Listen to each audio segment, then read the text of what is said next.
Sedikitnya 186.000 pengungsi dari berbagai penjuru dunia yang mayoritas berasal dari kawasan Afrika dan Timur Tengah terus berupaya mencapai wilayah Eropa lewat Laut Tengah dalam 10 bulan terakhir. Dari jumlah ini, sekitar 130.000 diantaranya masuk melalui Pulau Lampedusa di Italia. Mereka datang dengan kapal-kapal kecil, menggenggam harapan baru di benua Eropa. Perang, kemiskinan, dan kelaparan memaksa mereka bertaruh nyawa demi kehidupan yang lebih baik. Namun kenyataannya kehadiran mereka di Eropa justru menuai penolakan dari sebagian besar negara-negara di benua biru tersebut. Namun sebenarnya, dari mana sajakah para pengungsi ini dan bagaimana mereka berupaya menjangkau benua Eropa lewat jalur-jalur non-resmi? Kedatangan ratusan ribu pengungsi ke Eropa baru-baru ini membuat negara-negara Eropa Selatan meminta Uni Eropa memperkuat penjagaan perbatasan. Penguatan itu untuk membendung kedatangan pengungsi di wilayah Eropa. Permintaan ini disampaikan dalam konferensi tinggi di Valletta, Malta, Sabtu 30 September 2023. Keputusan para pemimpin Eropa Selatan di KTT Valletta ini seperti tak mengindahkan seruan Paus Fransiskus, pemimpin umat Katolik sedunia. Sebelumnya, Paus Fransiskus telah meminta negara-negara Eropa menerima para imigran dan bukan menganggap mereka sebagai penjajah. Berdasarkan laporan Komisioner Tinggi PBB untuk Pengungsi atau UNHCR bertajuk Global Force Displacement 2022, lebih dari setengah pengungsi ke Eropa atau 52% berasal dari 3 negara, yakni Suriah, Ukraina, dan Afghanistan.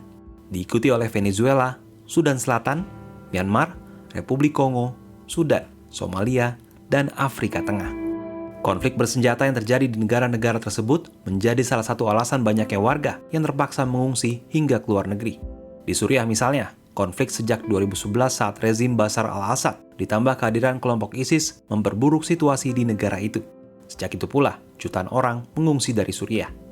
Kondisi serupa juga terjadi di Ukraina. Sejak perang Ukraina-Rusia meletus pada Februari 2022, jutaan warga Ukraina terpaksa angkat kaki dari kampung halaman mereka dan mengungsi ke negara-negara tetangga di Eropa. Sementara di Afghanistan, jumlah pengungsi di negara itu terus bertambah setelah rezim Taliban kembali berkuasa pada 2021. Hal serupa juga terjadi di negara-negara lain, seperti Sudan Selatan, Sudan, Myanmar, Somalia, Kongo, dan Afrika Tengah. Konflik bersenjata di negara itu membuat jutaan warga kehilangan tempat tinggal. Sementara di Venezuela, krisis ekonomi dan politik berkepanjangan membuat warga memilih meninggalkan negara itu. Organisasi Migran Internasional atau IOM dalam laporan terbarunya menyebutkan mayoritas pengungsi datang ke Eropa dengan menggunakan jalur laut dengan jumlah mencapai 182.000 orang dan jalur darat sebanyak 16.000 orang sejak Januari hingga September 2023.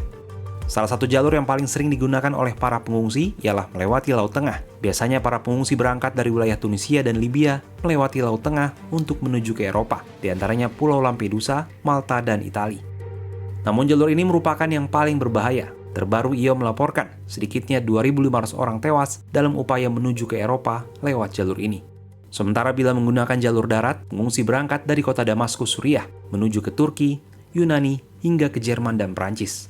Lantas mengapa Eropa menjadi tujuan utama para migran ini? Selain alasan ekonomi, negara yang lebih maju, serta fasilitas dan jaminan keamanan yang lebih baik, sejarah juga membuktikan Eropa telah lama menerima kedatangan para pengungsi sejak masa Perang Dunia Kedua. Pada masa kuasa Nazi Jerman misalnya, Museum Peringatan Holocaust AS melaporkan sedikitnya 340.000 warga Yahudi mengungsi dari Jerman ke Austria dan sejumlah negara lain di Eropa.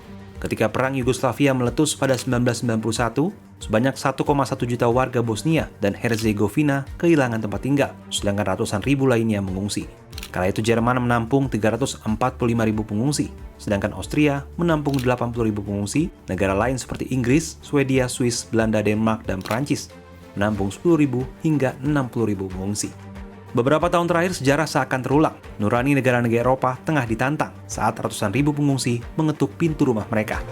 Akankah tetap berkeras menolak kehadiran para imigran atau akhirnya terbuka mendengarkan saran Paus Fransiskus bahwa masalah pengungsi adalah masalah kemanusiaan?